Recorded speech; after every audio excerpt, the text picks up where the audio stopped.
अस्सलामुअलैकुम। Welcome to informational गपशप। क्या आप जानते हैं कि सर्दियों के मौसम में शदीद सर्दी होने के बावजूद भी हमारी आंखों को सर्दी का एहसास क्यों नहीं होता?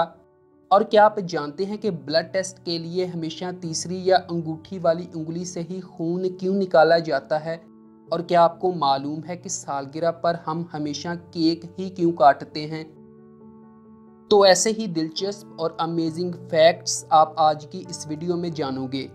तो वीडियो को शुरू से आखिर तक देखिए, चैनल को सब्सक्राइब और बेल के निशान को प्रेस कीजिए। तो चलिए दोस्तों, चलते हैं आज की वीडियो की तरफ। नंबर 1, क्या आप जानते हैं कि परिंदे हमेशा वी की शक्ल में ही क्यों उड़ते हैं? दोस्तों, आपने अक्सर आसमान में परिंदों को उड़ते देखा होगा। उड़ते हुए परिंदों के ये गौल आम तौर पर एक खास शक्ल जो कि इंग्लिश के हर्फ वी से मिलती है में उड़ते हैं। लेकिन क्या आप जानते हैं कि परिंदे ऐसा क्यों करते हैं? दरअसल इससे दो फायदे होते हैं। नंबर 1, इससे एनर्जी की बचत होती है। दरअसल अगली कतार में उड़ने वाले परिंदे अपने परों से हवा में एक मखसूस भंवर पैदा करते हैं, जिसे कि पिछली कतार में उड़ने वाले परिंदे पकड़ लेते हैं और इससे इन्हें उड़ने में सहूलत होती है। नंबर 2, इस शक्ल में उड़ने से तमाम परिंदे अपने लीडर को देख सकते हैं, जो कि हमेशा सबसे पहले उड़ता है।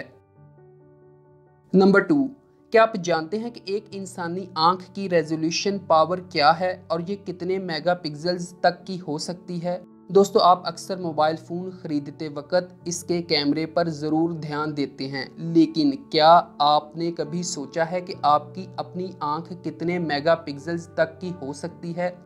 दरअसल दोस्तों, डिजिटल तस्वीर टाइल्स की तरह के लाखों छोटे पार्ट्स से मिलकर बनती है, और ये छोटे पार्ट्स, जिन्हें पिक्सेल्स कहा जाता है, तादाद में जितने ज़्यादा होते जाते हैं उतनी ही किसी भी तस्वीर की रेजोल्यूशन बढ़ती जाती है, और 1 मेगापिक्सल तस्वीर तकरीबन 10 लाख पिक्सेल्स के बराबर होती है। लेकिन दोस्तों, अगर बात की जाए इंसानी आंख की, तो एक इंसानी आंख की रेजोल्यूशन पावर 576 मेगापिक्सल्स तक हो सकती है। नंबर 3, क्या आप जानते हैं कि ब्लड टेस्ट करने के लिए हमेशा तीसरी या अंगूठी वाली उंगली से ही खून क्यों निकाला जाता है? दरअसल दोस्तों, इसके पीछे दो बड़ी वजूहात हैं। नंबर 1, चूंकि अंगूठा और छोटी उंगली हमारी कलाई से जुड़े होते हैं, लिहाजा अगर खून लेते वक्त किसी किस्म का इन्फेक्शन हो जाए तो इससे हमारे बाजू पर असर पड़ सकता है, और यही वजह है कि वर्ल्ड हेल्थ ऑर्गेनाइजेशन के मुताबिक सिवाय अंगूठे और छोटी उंगली के हाथ की तमाम उंगलियों से खून का नमूना लिया जा सकता है। नंबर 2, चूंकि हमारी हाथ की तीसरी उंगली बाकी उंगलियों की निस्बत कम काम करती है और इसकी जिल्द पतली होती है, लिहाजा इसमें पिन से होने वाला जख्म भी जल्द भर जाता है। इसीलिए खून का नमूना लेते वक्त आमतौर पर तीसरी उंगली का इंतखाब किया जाता है।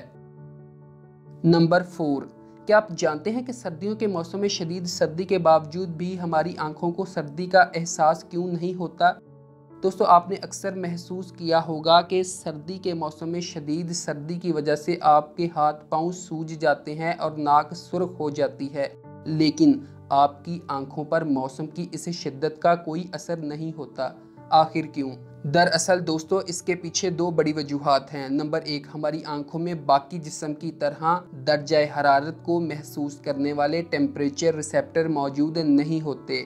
नंबर 2, इंसानी आंख का बेशतर हिस्सा इंसानी ढांचे के अंदर मौजूद होता है, जहां नालियों में मुसलसल दौड़ने वाला खून इसे गर्म रखता है। नंबर 5, क्या आप जानते हैं कि दुनिया भर में सालगिरह मनाते वक्त हमेशा केक ही क्यों काटा जाता है?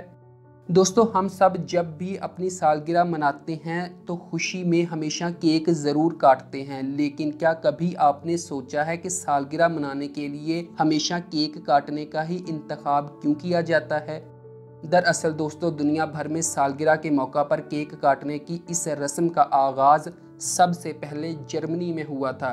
तारीख के मुताबिक जर्मन लोग अपने बच्चों की सालगिरह हमेशा केक के साथ मनाया करते थे, और इस जश्न को किंडर फीस्ट कहा जाता था। शुरू में केक मोटे रोटीनुमा चीज़ की तरह होते थे, लेकिन वक्त गुजरने के साथ साथ इनमें मीठा इस्तेमाल किया जाने लगा।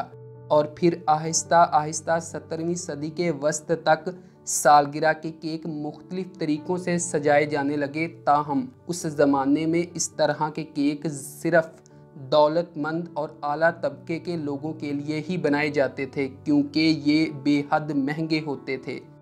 लेकिन फिर 18वीं सदी के इख्तिताम तक बाज़ारों में खाने और बेकिंग के बर्तन आसानी से दस्तयाब होने की वजह से केक बनाने का अमल मज़ीद तरक्की कर गया और केक की कीमतों में नुमायां कमी वाक़या होने लगी। और फिर आहिस्ता आहिस्ता जर्मनी से शुरू होने वाला ये तरीक़ा जश्न दुनिया भर में एक रस्म की शक्ल इख्तियार कर गया। तो दोस्तों, ये थी आज की वीडियो। अगर आपको वीडियो पसंद आई हो तो कमेंट करें, लाइक करें और चैनल को सब्सक्राइब करें। Thanks for watching.